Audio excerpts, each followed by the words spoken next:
안녕하세요. 오늘 제가 들려드릴 이야기는 솔직히 말씀드리기가 쉽지 않습니다. 그래도 이렇게 지옥 같은 곳에서 탈출한 생생한 이야기를 들려드리는 게 남한 사회에서 제가 행복하게 살아갈 수 있는 것에 대한 보답이지 않을까 생각되어 이렇게 글 남깁니다. 저의 이름은 저희 생명과 직결되기 때문에 이름을 밝히지 못함을 여러분께서 이해 부탁드립니다. 1996년 7월, 저는 배고픔을 견디지 못해 두만강을 건넜습니다. 단 7일 만에 붙잡혀 북송된 후 지옥 같은 곳을 경험하게 되었습니다. 농포집결소라는 곳 들어보셨나요? 북한에서도 가장 무서운 곳 중 하나입니다. 오늘은 제가 그곳에서 어떻게 살아남았는지 그리고 어떻게 결국 자유를 찾았는지 말씀드리겠습니다. 96년 북한은 그야말로 지옥이었습니다. 하루 종일 일해도 먹을 것이 없었어요. 제가 살던 함경북도에서는 사람들이 하나둘씩 굶어 죽어갔습니다. 이대로 있으면 죽는다. 그런 생각이 머릿속을 떠나지 않았어요. 그래서 결심했습니다. 7월 3일 밤 두만강을 건너기로. 물이 생각보다 차가웠어요. 여름이었는데도 온몸이 떨렸습니다. 중국 땅을 밟는 순간 이제 살았다는 생각이 들었어요. 중국 길지촌이라는 작은 마을에 도착했습니다. 7일 동안 제대로 된 밥을 먹었어요. 쌀밥, 정말 오랜만이었습니다. 하지만 행복은 오래가지 않았어요. 7월 10일 중국 공안들이 들이닥쳤습니다. 너희들 북한 사람이지? 순간 온몸이 얼어붙었어요. 끝났다는 생각밖에 안 들었습니다. 중국 공안의 감방에는 저 같은 탈북자가 8명이나 있었어요. 모두 죽은 사람 같은 얼굴이었습니다. 가장 무서웠던 건 북송될 때의 이야기들이었어요. 코에 쇠꼬챙이를 꿰어서 끌고 간다더라. 손바닥에 구멍을 뚫는다더라. 사실인지 아닌지는 몰랐지만 공포 그 자체였어요. 저는 그때 최후의 수단을 준비했습니다. 오핀을 삼켰어요. 창자에 걸리면 수술을 받게 되고 그때 도망칠 생각이었거든요. 하지만 아무 일도 일어나지 않았습니다. 일주일 후 우리는 수갑에 채인 채 버스에 실렸습니다. 2시간을 달려 도착한 곳. 두만강이 보였어요. 북한 땅이 보이는 순간 정말 죽은 줄 알았습니다. 이젠 끝이구나. 북한으로 넘어간 순간부터 지옥이 시작됐어요. 무산군 보위부에서 우리를 넘겨받았는데 사람 취급을 안 했습니다. 시내를 50분간 끌고 다니면서 구경거리로 만들었어요.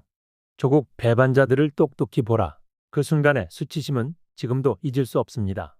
청진 보위부로 옮겨진 후가 진짜 지옥이었어요. 20일 동안 손목과 발목에 수갑을 채운 채로 신문받았습니다. 밥 먹을 때도, 화장실 갈 때도, 잘 때도 수갑을 절대 풀어주지 않았어요. 220V 전기불을 24시간 켜놓은 감방에서 잠을 자야 했습니다. 제일 무서웠던 질문은 이거였어요. 나만 방송 몇 번 들었나? 중국 통해서 나만 가려고 했지. 끝까지 아니라고 했죠. 사실이었거든요. 그냥 배가 고파서 중국에 간 것뿐이었으니까요. 드디어 농포집결소에 도착했습니다. 함경북도에서 가장 무서운 곳이라고 소문난 그곳이었어요. 하루 일과표를 보면 정말 미칠 것 같았어요. 새벽 5시 30분 기상, 하루 13시간에서 14시간 강제노동, 밤 10시까지 자기반성 시간, 밤 10시 이후 신문, 잠잘 시간이 거의 없었어요. 제가 맡은 일은 블록 만들기였어요. 카바이트 재와 진흙을 섞어서 블록을 찍어내는 거였죠. 하루에 10명이 2만 장을 만들어야 했어요. 자그마치 2만 장입니다. 뛰어다녀도 모자랄 정도였습니다. 화장실 갈 시간도 없었어요. 카바이트제는 알칼리 성분이라 살에 닿으면 살이 패여 나갔습니다. 10손가락 끝이 모두 구멍이 뚫어져서 새빨간 살이 보였습니다. 음식이라고 해봤자 밀결을 쪄준 게 전부였어요. 주먹으로 꽉 쥐면 달걀보다 조금 클까 말까 한 양이었죠. 국은 소금물이 전부였고요. 얼마나 배가 고팠냐면 집결소에서 기르는 개를 잡아먹은 사람도 있었어요. 들판에 나가면 풀이든 뭐든 닥치는 대로 먹었습니다. 개구리를 보면 벌떼처럼 달려들어서 잡아먹었어요. 체면이요? 굶주림에서는 그런 건 없었어요. 살기 위해서였으니까. 그런 날이 지속되는 동안 2달 동안 6명이 죽어나가는 것을 제 두 눈으로 목격했습니다. 병에 걸려서 죽어나갈 수밖에 없는 환경이었습니다. 가장 충격적이었던 건 한 친구가 화장실에서 바지도 못 입은 채 쓰러진 거였어요. 마당에 눕혀놨는데 아무도 신경 쓰지 않더라고요. 오전 작업 마치고 오니까 죽어 있었어요. 마지막에 바지를 입으려고 발버둥 쳤다고 하더군요. 그 모습이 지금도 눈에 선합니다. 운 좋게도 저는 일을 하고 있었는데 저를 부르더니 그 자리에서 20일 만에 몫으로 임명되었습니다. 다른 사람들보다는 나은 일이었죠. 집체 행동에 참여하지 않아도 됐고 감시도 덜했거든요. 하지만 매일 생각했어요. 전기 대패에 손을 넣어서 다치면 여기서 나갈 수 있지 않을까. 그런 생각을 수십 번도 더 했어요. 9월 중순이 되자 더 이상 견딜 수 없었어요. 매일 밤 탈출 계획을 세웠습니다. 제가 목수 일을 하면서 파악한 집결소 구조는 이랬어요. 새벽 5시 30분 기상 전까지는 감시가 가장 느슨했어요. 그리고 목수로 일하면서 알게 된 건물 뒤편에 낮은 담벼락이 있었습니다. 9월 15일 새벽 4시 드디어 실행에 옮겼습니다. 다른 사람들이 모두 잠든 사이 저는 몰래 일어났어요. 심장이 터질 것 같았습니다. 한 발짝, 두 발짝. 콘크리트 바닥에 발소리가 날까봐 양말만 신고 움직였어요. 감방문은 잠겨있지 않았어요. 밤에는 보통 문을 열어두고 복도에 감시병 한 명만 있었거든요. 다행히 그 감시병이 졸고 있었습니다. 건물 뒤편으로 가는 복도. 20m가 이렇게 길게 느껴질 줄 몰랐어요. 매 순간 발각될까봐 식은땀이 흘렀습니다. 드디어 건물 뒤편에 도착했어요. 약 2m 높이의 담벼락이 보였습니다. 목수 일을 하면서 몰래 확인해둔 곳이었죠. 담을 넘는 게 가장 위험한 순간이었어요. 이 장소는 탈출 시 가장 발각되기 쉬운 장소였기 때문이었습니다. 양손으로 담벼락을 잡고 올라갔습니다. 담 위에 올라선 순간 이제 진짜 탈출이구나 하는 생각이 들었어요. 담 너머로 뛰어내렸습니다. 무릎이 아팠지만 아드레날린 때문에 아무것도 느껴지지 않았어요. 집결소에서 나온 순간 자유로워진 것 같았어요. 하지만 이제 진짜 시작이었죠. 새벽 5시 30분 기상 시간까지 2시간밖에 없었거든요. 집결소를 벗어난 저는 미리 계획해둔 친구 집으로 향했어요. 하지만 새벽거리는 생각보다 위험했습니다. 청진 시내까지는 약 3km. 걸어서 40분 정도 걸리는 거리였어요. 하지만 큰 길로 갈 수는 없었죠. 혹시 순찰이 있을까 봐요. 골목길로만 다녔어요. 개가 짖을 때마다 심장이 멈추는 줄 알았습니다. 혹시 누군가 깨어나서 저를 신고하지 않을까. 한 번은 정말 위험한 순간이 있었어요. 멀리서 자전거 타는 사람이 보였거든요. 순간 안전원인가 싶어서 건물 그림자에 숨었어요. 다행히 그냥 일찍 출근하는 일반인이었지만 그 몇 분이 정말 길게 느껴졌습니다. 드디어 친구 집 앞에 도착했어요. 새벽 6시가 조금 넘었을 때였죠. 집결소에서는 이미 기상 시간이 지났을 거예요. 친구 집 문을 조심스럽게 두드렸습니다. 나야, 영훈이야. 친구가 문을 열어주는 순간 정말 살았다는 생각이 들었어요. 친구 집에서 해준 밀가루 풀죽. 집결소에서 먹던 밀교와는 차원이 달랐어요. 정말 오랜만에 배부르게 먹었습니다. 야, 너 지금 전국에 수배령 떨어질 거야. 어떻게 할 거냐? 친구의 말이 현실을 일깨워줬어요. 집결소에서 도주자가 생기면 즉시 도 전체에 체포령이 내려진다는 걸 알고 있었거든요. 그래서 부모님을 불러달라고 했어요. 집에 가면 안전원들이 감시하고 있을 테니까요. 부모님이 놀란 모습으로 친구 집으로 들어오셨습니다. 저는 저희 상황을 얘기하고 저희 결심을 말씀드렸습니다. 이제 죽을 각오로 북한을 떠나겠습니다. 저를 없는 자식으로 생각해 주세요. 부모님은 울면서 말렸어요. 혼자 가면 우리는 어쩌냐. 집결소 생활 마치고 함께 가자. 그 말에 마음이 흔들렸어요. 부모님에게 피해가 갈 것 같아서요. 결국 다시 집결소로 제 발로 돌아갔습니다. 너무 배가 고파서 나갔다라고 거짓말했지만 북한 고위부에서는 용서는 없었어요. 그날 밤 제 인생에서 가장 잊을 수 없는 일이 일어났습니다. 손발에 수갑을 채우고 무릎을 꿇린 다음 6명의 안전원이 제 허벅지를 구두발로 짓밟았어요. 도주자 새끼는 다리를 꺾어놔야 한다. 얼마나 맞았는지. 저도 모르게 기절했습니다.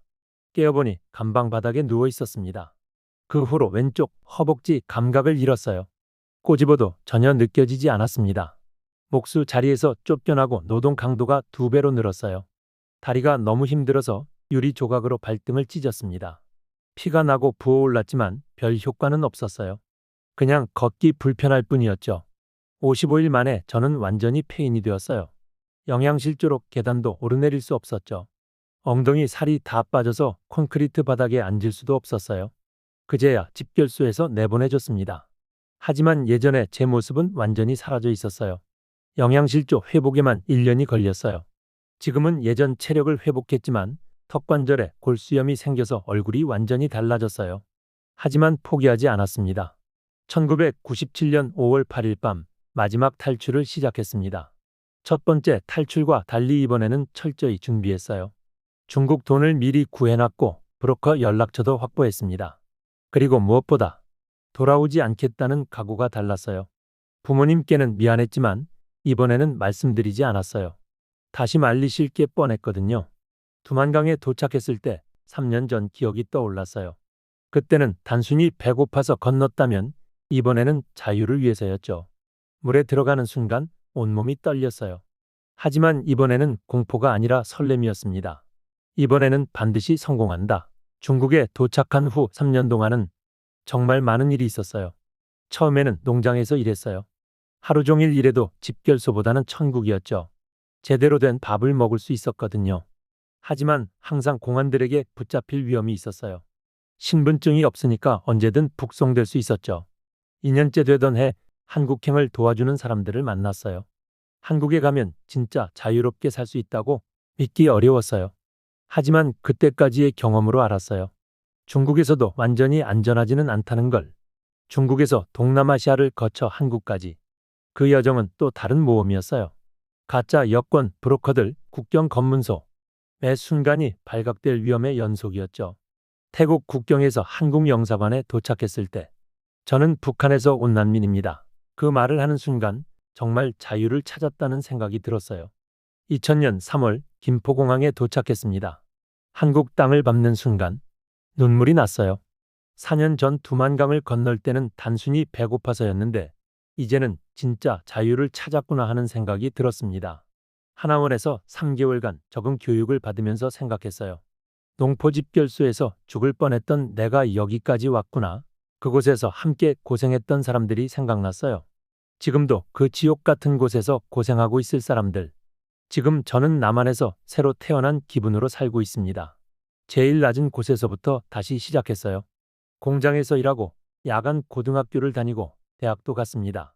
집결소에서의 55일이 저를 죽일 뻔했지만 동시에 저를 더 강하게 만들었어요. 어떤 어려움도 그때보다 힘들지는 않거든요. 아직도 그 집결소에서 고생하고 있을 사람들이 자주 생각이 떠오릅니다. 자유가 얼마나 소중한 건지. 매일 아침 일어날 때마다 느껴요. 누구의 허락도 받지 않고 거리를 걸을 수 있고 하고 싶은 말을 할 수 있고 먹고 싶은 것을 먹을 수 있다는 것. 이런 당연한 것들이 얼마나 귀한지 여러분도 한번 생각해 보셨으면 좋겠어요. 북한에는 아직도 제가 겪었던 일들을 당하고 있는 사람들이 많아요. 언젠가는 그들도 자유를 찾을 수 있기를. 그런 날이 오기를 간절히 바랍니다. 자유가 얼마나 소중한 건지. 여러분도 한번 남한에서의 자유가 얼마나 소중한지를 다시 한번 생각해 보셨으면 좋겠습니다. 북한에서는 남한에서 누리는 이 자유를 찾아 탈북하는 사람들이 얼마나 굶주리며 자유를 찾아 본인과 함께 살아온 모든 가족을 버리고 떠나온다는 것을 다시 한번 생각해 봐주셨으면 합니다. 이 이야기가 여러분에게 위로와 힘이 되셨기를 바라면서 도움이 되셨다면 구독과 좋아요 부탁드립니다. 그리고 자유롭게 살 수 있다는 것에 감사하는 하루 되시길 바랍니다. 긴 저희 글을 끝까지 들어주셔서 감사합니다.